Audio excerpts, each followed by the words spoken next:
elected to grow. Perched alone on a low hill, Lencho's house overlooks the entire valley.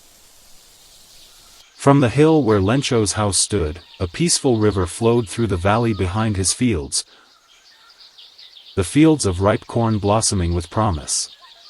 All the earth needs now is water, a downpour, even a shower, to secure the harvest. Through the morning, Lencho does nothing else. He studies the fields he knows so well, his eyes fixed on the sky to the northeast, watching, waiting for that first sign of rain.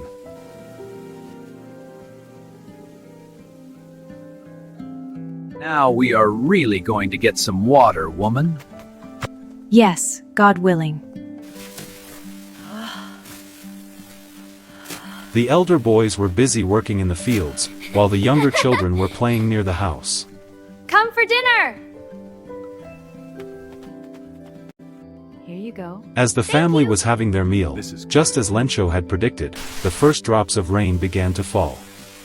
In the northeast, huge clouds, like mountains, could be seen approaching. The air turned fresh and sweet.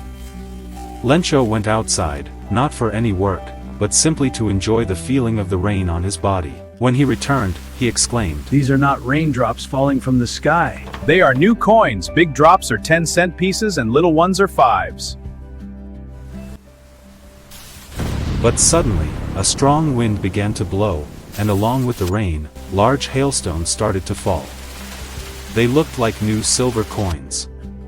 The boys, getting wet in the rain, ran outside to collect the frozen pearls.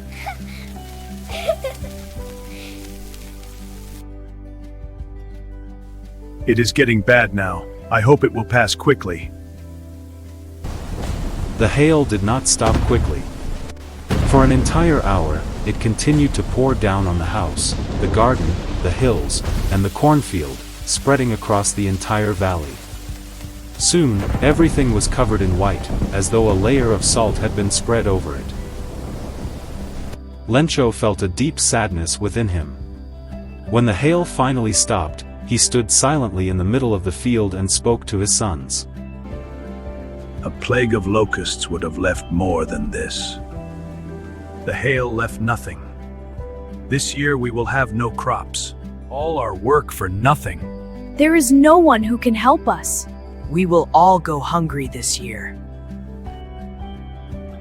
But, in the hearts of all who lived in that solitary house in the middle of the valley, there was a single hope, help from God. Don't be so upset. Even though this seems like a total loss, remember no one dies of hunger. That's what they say. No one dies of hunger. All through the night, Lencho thought only of his one hope, the help of God.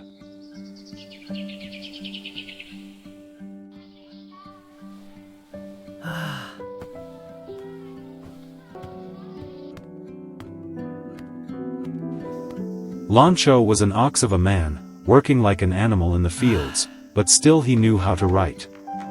The following Sunday, at daybreak, he began to write a letter which he himself would carry to town and place in the mail. It was nothing less than a letter to God.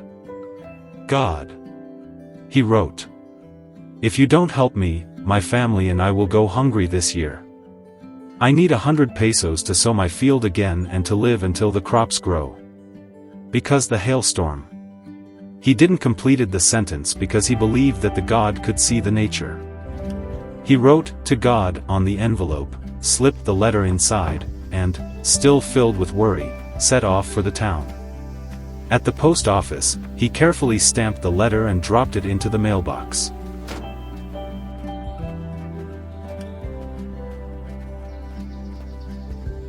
In the middle of the quiet countryside stood a small post office. One of the employees, who was both a postman and a helper at the post office, went to the postmaster, laughing heartily, and showed him the letter addressed to God. Never in his career had he seen such an address. The postmaster, a fat and amiable man, also burst out laughing. But almost immediately, he turned serious. What faith? I wish I had the faith of the man who wrote this, starting up a correspondence with God. In order not to shake the man's strong faith in God, the postmaster came up with an idea to answer the letter. But when he opened it, it became clear that he needed more than goodwill, he needed money. Still, he remained firm in his decision. He asked his employees to contribute, and he himself gave a part of his salary. Several of his friends were also persuaded to give something for this act of charity. The postmaster tried his best, but he couldn't gather 100 pesos. Still, he didn't lose heart. He collected what he could. A little more than half. He carefully placed the money in an envelope and signed it with a single word. God.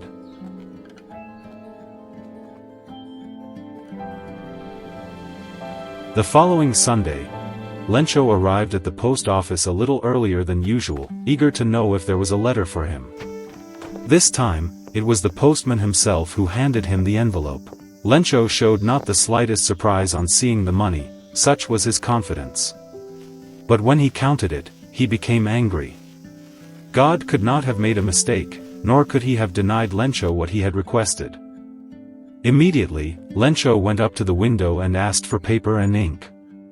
At the public writing table, he began to write, his brow wrinkled with the effort of expressing his ideas.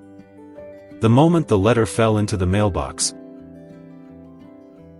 the postmaster went to open it. The moment he opened the letter, he was shocked by what he saw inside. For a moment, he stood silently, staring at the paper in his hands. It said, God, of the money that I asked for, only 70 pesos reached me. Send me the rest, as I need it very much. But don't send it through the mail, because the post office employees are a bunch of crooks.